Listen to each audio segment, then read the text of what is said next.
Pendant les 5 dernières années, j'ai beaucoup médité. Je pense que c'est raisonnable de dire que sur les 1825 derniers jours de mon existence, j'ai dû pratiquer la méditation au moins 4 fois par semaine. Bien sûr, j'ai appris beaucoup de choses sur moi, sur le petit singe qui saccage ma concentration, sur le processus de la méditation en tant que tel. Et c'est une habitude que je ne regrette absolument pas d'avoir mise en place dans ma vie et que je ne me vois absolument pas remettre en cause dans le futur. Je prétends pas être un expert, je suis loin d'être un moine non plus, mais je me suis dit que mon expérience pourrait être utile à quelqu'un qui aimerait commencer à méditer, pour apprendre à s'apaiser naturellement, pour comprendre ce que la méditation est ou n'est pas, et surtout pour gagner énormément en clarté mentale, parce que pour moi c'est un des bienfaits numéro 1 de la méditation. Donc dans cette vidéo, je vais te donner les 5 enseignements que j'ai appris en 5 ans de méditation. Ça fait un peu bizarre de parler de ça en public, mais je suis arrivé à la méditation après une crise de panique. Je pense que c'est le terme approprié. Je suivais un cours de politique publique européenne à l'université et une des modalités d'évaluation consistait en un petit jeu de groupe où chacun devait représenter les intérêts d'un État membre de l'Union européenne, ou pas membre d'ailleurs. Moi, de mon côté, je devais représenter les intérêts de la Turquie dans son accession à la communauté européenne. Et le jour de l'oral, il s'est passé une suite d'événements imprévisibles. D'abord, le premier groupe s'est présenté plein de confiance. Le sujet était maîtrisé, aussi bien sur le fond que sur la forme. Et sur la forme, justement, chacun avait pris respectivement l'accent du pays qu'il était chargé de représenter. Le belge avait pris un accent belge, l'anglais un accent anglais, l'espagnol roulait les R, le portugais disait « che » au lieu de dire « ce », l'italien parlait avec les mains, bref, c'était très cliché, mais c'était drôle. Évidemment, une fille de mon groupe a trouvé ça brillant, donc elle nous a proposé, nous aussi, d'imiter les accents des pays qu'on devait représenter. Elle nous dit « ça pourrait être marrant ». Moi, à ce stade, j'éprouvais quand même un peu de réticence, mais comme j'étais le seul, j'ai suivi la majorité. Dès que le premier groupe a terminé, c'est à nous, on commence. Visiblement, mes camarades sont très détendus, très décontractés. Des rires éclatent dans la salle, l'ambiance est plutôt bonne, mais je connais à peine mon texte, et en plus je dois le faire avec l'accent turc.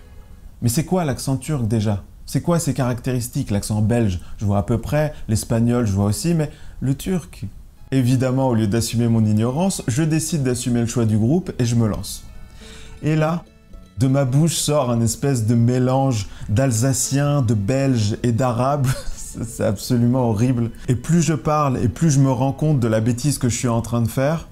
La salle, qui n'arrive pas à identifier correctement mon accent, s'est tue. On n'entend pas une mouche voler. Je commence à bredouiller, mes fiches que je tiens dans mes mains commencent à trembler. Mon ventre se crispe, je respire quasiment plus. Je sens une bouffée de chaleur me prendre au visage et je finis par arrêter de parler dans un long silence gênant.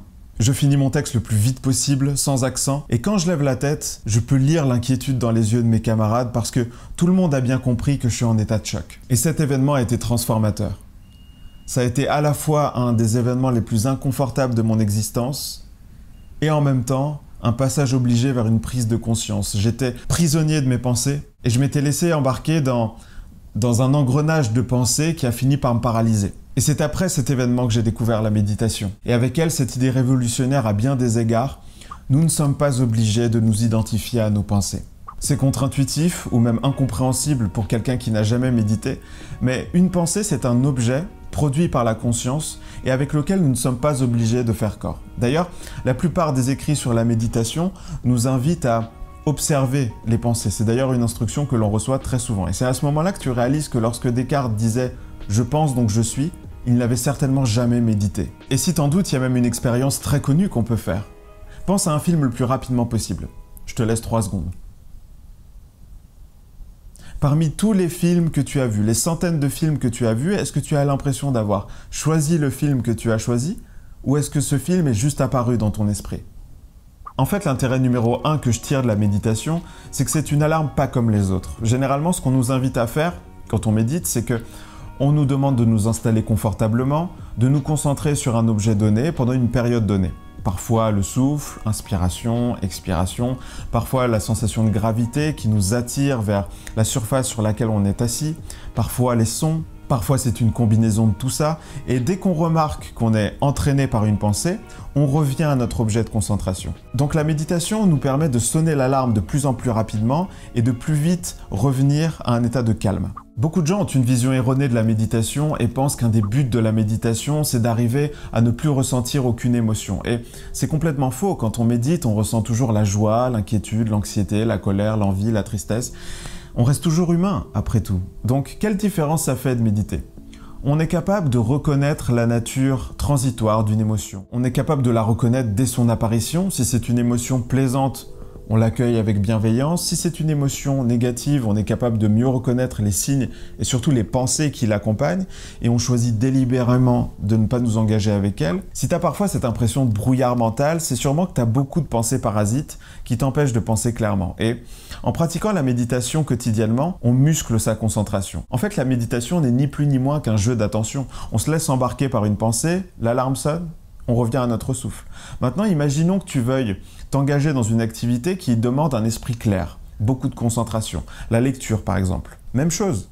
Tu es en train de lire, tu te laisses embarquer par une pensée et tu reviens au texte.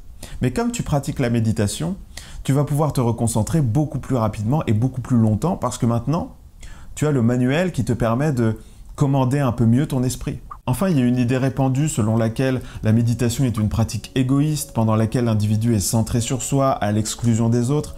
Et parfois, on pourrait se dire, je vais pas passer mon temps à méditer, je vais pas passer mon temps visser le cul sur une chaise alors que je pourrais me rendre utile. Et évidemment, on peut commencer à méditer pour des motifs qui sont très personnels. Et je crois que dans bien des cas, on arrive tous à la méditation par ce biais. Mais je crois que sur le long terme, c'est important de réaliser que cette pratique bénéficie aussi à l'autre. Méditer, c'est apprendre à ne pas faire corps avec toutes les émotions qui vont nous amener à mal nous comporter avec l'autre, à se reprendre avant d'être désagréable avec quelqu'un, à laisser de côté son ego pendant une conversation, à relativiser ses opinions. Et donc de fait, ça nous force à laisser plus de place aux sentiments qui nous permettent de mieux participer à la société dans laquelle on vit.